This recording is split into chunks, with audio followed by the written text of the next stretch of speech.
Perhatianlah. Seorang gadis ini sedang ganti pakaian. Mungkin tidak perhatian dengan lubang di dinding. Sebuah mata menatap gadis itu melalui lubang itu. Ryo lepaskan gaun di bawah. Selanjutnya adalah baju dalam. Etsuro masih menempel wajahnya ke dinding. Tapi hasilnya tidak melihat apapun. Oleh karena itu, dia sedikit marah. Dia sepertinya mengintip Ryo setiap hari. Melihatnya membaca buka. Melihat penampilannya setelah selesai mandi. Bahkan ketika menggosok gigi dia juga melihat Ryo. Hari itu, ketika Etsuro bersiap keluar untuk membeli makanan. Dengan tidak sengaja menyadari di depan pintu Ryo tergantung sebuah kantong. Dalamnya ada banyak makanan yang enak. Dia berpikir bahwa Ryo mungkin sudah keluar. Jadi segera memegang makanan dalamnya dan makan. Pada dasarnya tidak bisa berhenti. Segera setelah dia bersiap minum seteguk minuman ringan. Tiba-tiba melihat Ryo sedang berdiri di lantai dan melihatnya. Ini, bukan seperti kamu melihat ya. Ini digantung di pintu rumah. Aku berpikir bahwa itu sesuatu yang mencurigakan. Lagi pula, dunia ini penuh dengan orang jahat.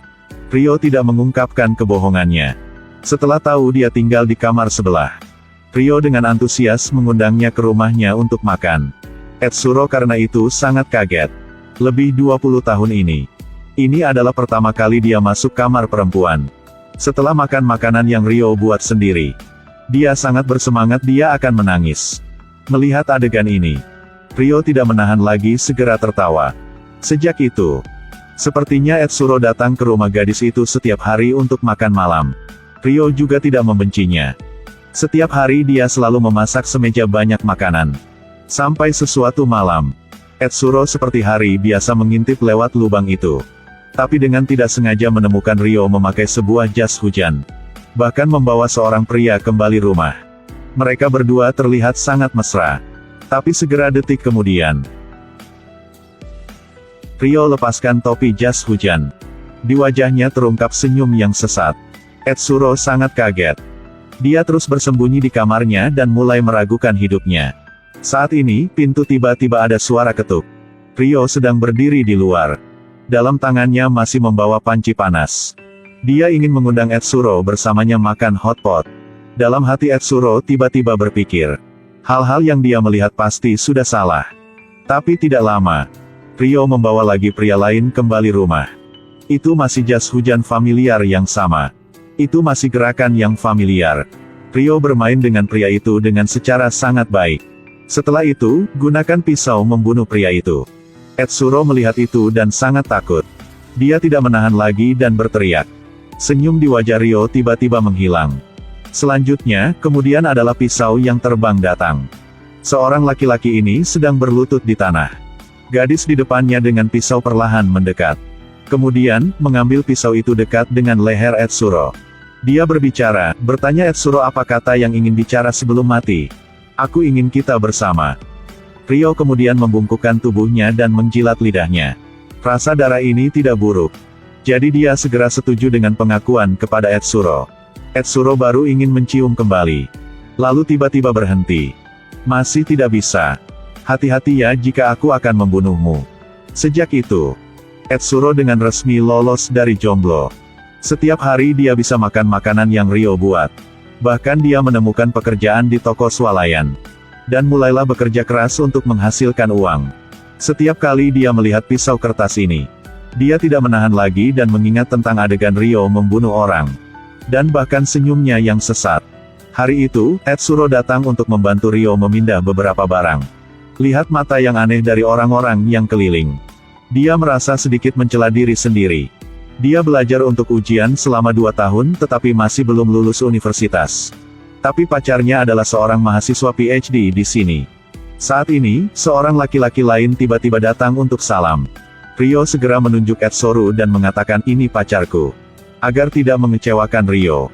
Etsuro bersiap untuk belajar setahun lagi. Kemudian pergi ke universitas yang sama dengannya. Hubungan antara dua orang semakin intim. Ryo juga semakin mempercayai Etsuro. Dia bahkan tidak menyembunyikan niatnya dari Etsuro. Teradang di taman. Terkadang dalam perjalanan ke stasiun kereta. Bahkan terkadang di jalan. Takut noda darah akan mengenai tubuh Etsuro. Dia dengan sengaja berbalik tubuh, mengubah sudut yang berbeda dan kemudian bertindak. Etsuro bertanya kenapa dia ingin membunuh orang. Ryo menjawab bahwa semua orang itu berdosa. Kemudian, Etsuro menyadari bahwa bahkan berapa banyak Ryo membunuh orang, masih belum ada berita tentang kasus ini di surat kabar. Jadi di belakang Ryo masih ada tim yang profesional. Hari itu, Etsuro selesai kerja dan kembali rumah. Melihat catatan yang ditinggalkan Ryo. Jam 10 malam. Tidak bisa keluar kamar ini. Mungkin dia ingin mengejutkanku. Dengan cepat sudah sampai waktu janjian. Anak laki-laki yang telah mandi dengan besi dan akan menunggu kebahagiaannya. Saat ini, dalam kamar Ryo tiba-tiba terdengar suara. Etsuro segera mendekat lubang itu untuk melihat. Ryo menculik seseorang dan membawanya kembali rumahnya. Tebasan pisau itu jatuh dan menggorok leher pria itu. Etsuro melihat itu segera membeku. Apakah ini bukan seorang pria yang tinggal di lantai bawah? Dia sering memberikan makanan untuk kucing liar. Kenapa dia bisa menjadi pendosa? Etsuro segera masuk dalam kamar Ryo. Segera menyadari ada orang yang membersihkan tempat kejadian. Mereka gunakan sebuah gergaji. Kemudian bersihkan pria itu. Etsuro segera bertanya seorang wanita berpakaian hitam. Kenapa Ryo membunuh orang ini? Seorang wanita berpakaian hitam membawa Etsuro ke rumah orang yang baru dibunuh. Melihat adegan di depan mata, Etsuro benar-benar tidak menahan lagi segera gemetar. Ini kamar orang yang sesat. Di kandang itu ada tubuh kucing. Bahkan di dinding penuh alat-alat. Etsuro saat ini baru paham. Sebenarnya kucing-kucing yang liar ini dibunuh oleh tetangga. Wanita berpakaian hitam berkata dengannya, bahwa dirinya akan dengan cepat dibunuh. Karena kecuali untuk alasan ini, Ryo akan tidak pernah mendekat dengan siapapun. Saat kembali rumah, Etsuro mulai merasa tidak aman. Bahkan Etsuro proaktif memeluknya, dia juga punya sedikit takut. Dia tidak ingin biarkan Ryo lanjut membunuh orang. Bahkan orang-orang itu berdosa. Maka mereka juga harus membiarkan hukum menghukum mereka. Tapi Ryo berpikir bahwa, menurut hukum Jepang, maka keadilan hanyalah lelucon. Dua orang kemudian terpisah. Malam itu, Etsuro diam-diam mengikuti Ryo untuk menemui seorang berandalan. Dua teman dekat saling berpelukan dan tertawa. Terlihat seperti berkencan. Pada waktu makan malam, Etsuro bertanya Ryo apakah sudah punya senang baru. Hasilnya segera detik lanjut.